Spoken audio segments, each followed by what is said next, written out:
जयपुर में आखिरकार city station से कलेक्टर निवास तक 2 लेन एलिवेटेड फ्लाईओवर बनने जा रहा है।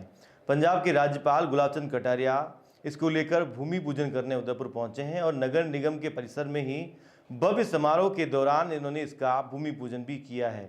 भूमि पूजन करने के बाद शहरवासियों को एलिवेटेड फ्लाईओवर की एक बड़ी सौगात यहां पर दी गई है। समारोह में उदयपुर सांसद मन्नालाल रावत, राज्यसभा सांसद चुन्नीलाल गरासिया, विधायक ताराचंद जैन, ग्रामीण विधायक फूल सिंह मीणा और उसके अलावा कई जो गणमान्य लोग हैं वो यहाँ पर पहुंचे हैं।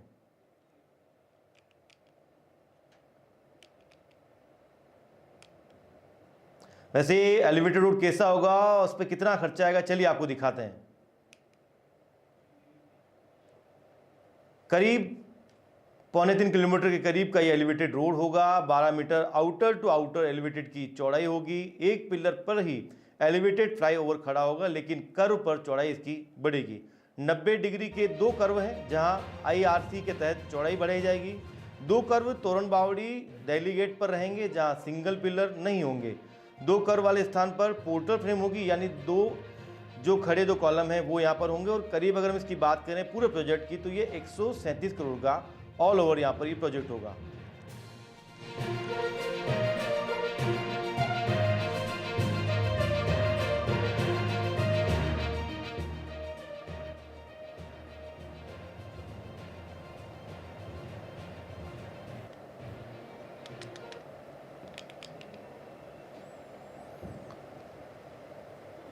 चलिए, वैसे ये तो हो गई एक सामान्य सी बातें, लेकिन अब अंदर की कुछ बात कर लेते हैं कि एलिवेटेड फ्लाईओवर को लेकर जो सवाल है वो भी यहाँ पर कम नहीं है। और जो सवाल उठाए हैं वो उठाए हैं नगर निगम के पूर्व महापौर चंद्र सिंह कोठारी ने। आखिर क्या सवाल है, चलिए आपको सुनाते हैं। वास्तव में पूरी मेहनत पहले हुई थी और रोड पर हुई थी। कटारिया साहब माननीय नितिन गडकरी जी से मिले थे, उन्होंने ही 400 करोड़ रुपया इस एलिवेटेड रोड के लिए सेंट्रल से सैंक्शन किया था, जिसमें स्टेट गवर्नमेंट या निगम का नहीं हिस्सा था कोई।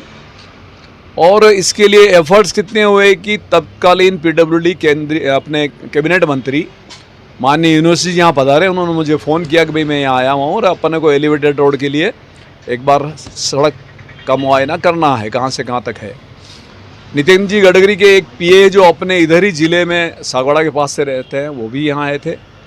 वो हम ऐसे ही यहाँ के जो पीडब्ल्यूडी इंजीनियर्स थे, ऐसी नेपालिया जी और उनकी पूरी टीम, एक्शियन एन वगैरह सारे, पूरा नक्शा भी उनके पास था। और कोर्ट से लेकर पैदल हमने दिल्ली गेट तक पूरा उसका मुआयना किया। इवन शक्ति नगर जो धर्म कांटा है वहाँ तक, वहाँ से फिर गाड़ी से हम सूरजपोल उतरे, सूरजपोल पर मुआयना किया। फिर यहाँ से उदियापोल उतरे, वहाँ मुआयना किया सब लोगों ने। और नक्शे में देखने के बाद खुद यूनुस खान जी ने समझा कि रोड कैसे क्या बनानी है। इसमें मुआवजे का प्रावधान भी था क्योंकि रोड बड़ी चौड़ी बननी थी।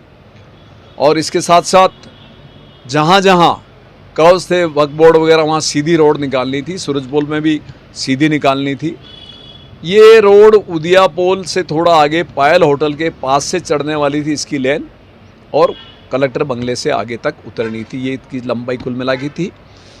एक भुजा के लिए भी प्रावधान हमने उनको कहा था कि सूरजपोल पर रखा जाए, वो विचाराधीन था।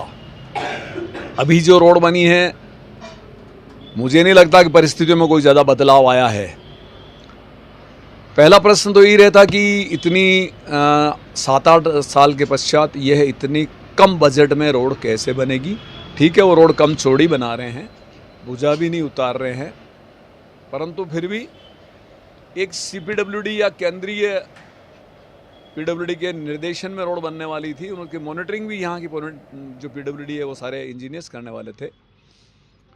और आज जो रोड बन रही है निश्चित रूप से निगम के तत्वाधान में बन रही है।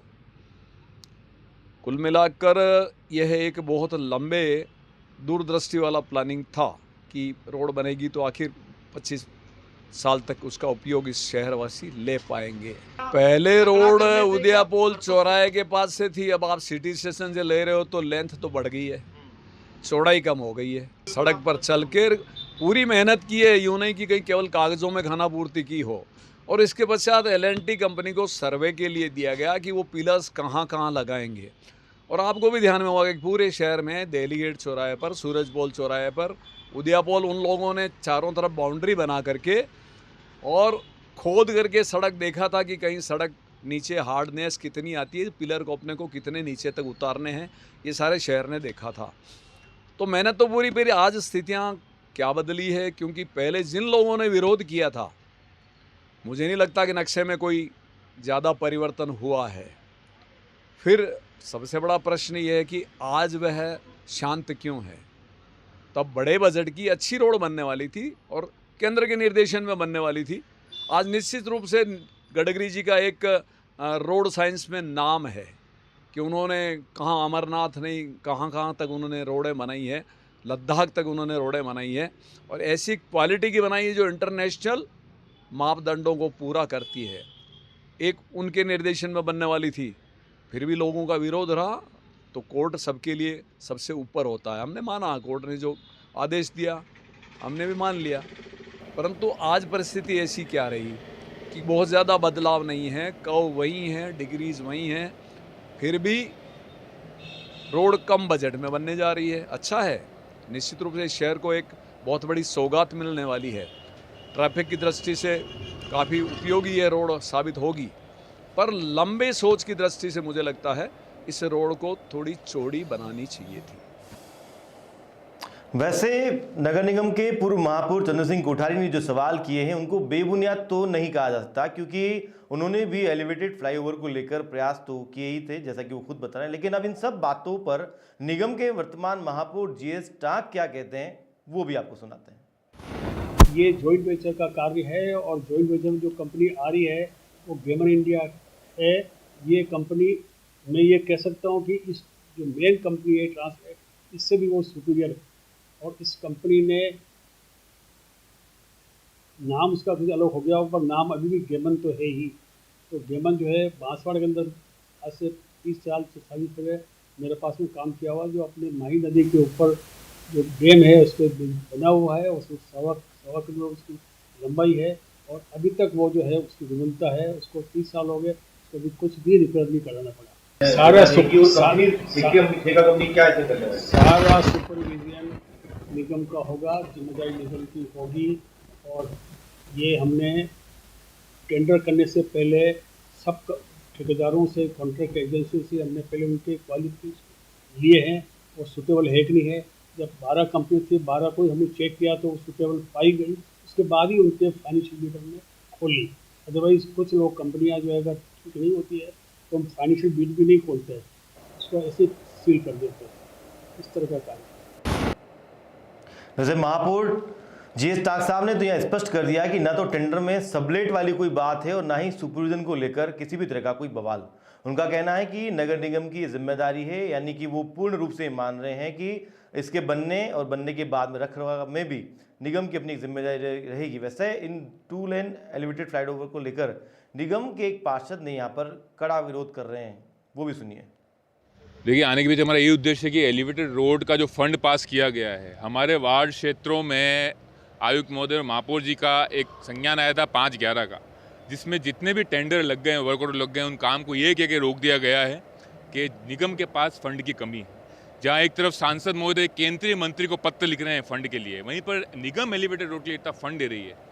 मेरा ये कहना है, हमारा पूर्व में भी ये कहना था कि विरोध विकास में किया है ना होगा, परंतु जिस दर्ज पे निगम काम करती आ रही है, चप्पल चौराहा जो इनका नाम इनके पदाधिकारियों ने दिया, सूरजपोल चौराहे को, स्मार्ट सिटी की पार्किंग ले लीजिए, गौरव पथ ले लीजिए, 50 लाख का सुलभ सुटल लीजिए, और हजारों करोड़ों रुपए का स्मार्ट सिटी का जो घोटाला इस निगम के बोर्ड ने किया है, उसको छुपाने के लिए जो एलिवेटेड रोड के लिए आज 1000 कुर्सियाँ लगाकर यहाँ पर जनता को एकत्रित किया जा रहा है। मेरा मानना है कि जनता की सेवा करने के लिए हर सप्ताह 100 कुर्सियाँ लगनी चाहिए, जन सुनवाई करनी चाहिए थी।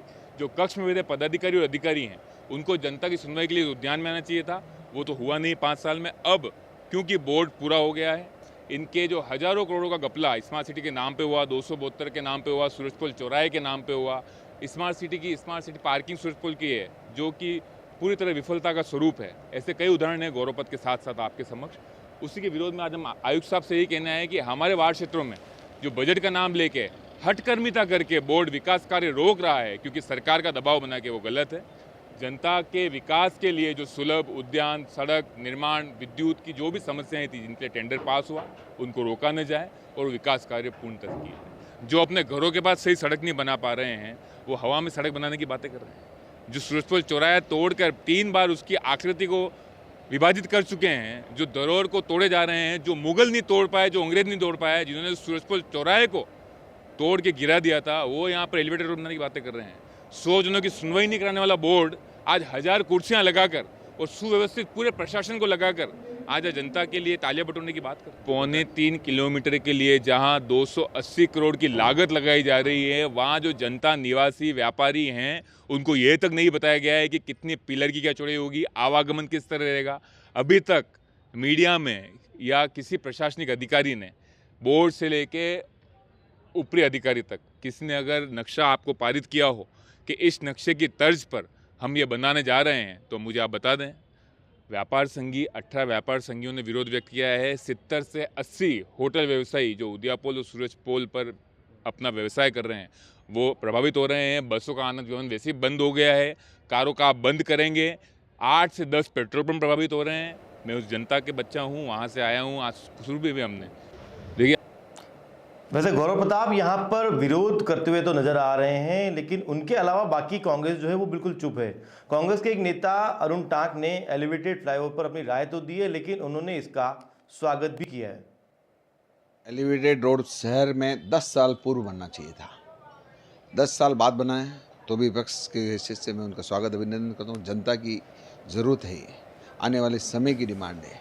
जब जनसंख्या बढ़ती है, ट्रैफिक बढ़ता है और एशिया में सबसे ज़्यादा कार और 4 व्हीकल और जो भी हैं उदयपुर क्षेत्र में है, विश्व सुंदर शहर है। ट्रैफिक में सुगमता होना बड़ी अति आवश्यक है। अगर व्यक्ति अपने गंतव्य स्थान पर समय पर नहीं पहुंचता है तो उससे बड़ा दुर्भाग्य उस शहर का नहीं होता है। शहर में चौड़ी सड़कें हेरिटेज होने की वजह से कमज़ोर है, तो उसका जो ऑप्शन है, या तो ऑप्शन सड़कें दिया जाए या फ्लाईओवर दिया जाए। तो फ्लाईओवर शहर की डिमांड बहुत पूर्व थी, लेकिन पक्ष में ही कुछ ऐसे लोग थे जिन्होंने इसे होने नहीं दिया। माननीय हाईकोर्ट द्वारा जब ये अभी भी इसको रोकने की कोशिश की गई, लेकिन वह रद्द हुआ। शहर उसका स्वागत करता है, विपक्ष उसका स्वागत करता है और शहर के हित में विपक्ष हमेशा पक्ष के साथ रहेगा और शहर जनता की पक्ष में है। विपक्ष का कहना यह है कि हम ऐसे सारे कार्य करें जो जनहित में है। क्योंकि करोड़ों का प्रोजेक्ट है, ऐसे में इस पर सवाल उठना और आरोप प्रत्यारोप होना लाजमी है। बहरहाल जिस तरीके से 2 लेन एलिवेटेड फ्लाईओवर की कहानी, उसकी संरचना काफ़ी घुमावदार है, ठीक वैसे ही इससे जुड़ी जानकारियों को लेकर शहरवासियों के सवाल भी है जो खत्म होने का नाम ही नहीं रहे हैं। सबसे बड़ा सवाल यहाँ ये है कि भविष्य की योजना के अनुसार क्या यहाँ एलिवेटेड फ्लाईओवर बनाया जा रहा है? क्या 400 करोड़ में पूरा होने वाला जो प्रोजेक्ट था वो 137 करोड़ में आप बन रहा है? तो क्या इसकी क्वालिटी में किसी तरह का समझौता यहाँ पर किया गया है? पहले जिस तरीके से जो है मुआवजे की राशि थी वो भी यहाँ पर इस बार नहीं है, कुछ और परिवर्तन यहाँ पर किए गए हैं। पहले काफ़ी जो फ्लाईओवर था वो चौड़ा था, लेकिन उसको सकड़ा किया गया है। ऐसे में कई सारे जो सवाल है उसको लेकर जो है फिलहाल लगातार ये चर्चा का विषय अब पूरे शहर में बन गया। लेकिन इस बीच में यहाँ पर पंजाब के राज्यपाल ने इसका भूमि पूजन कर दिया है। नमस्कार।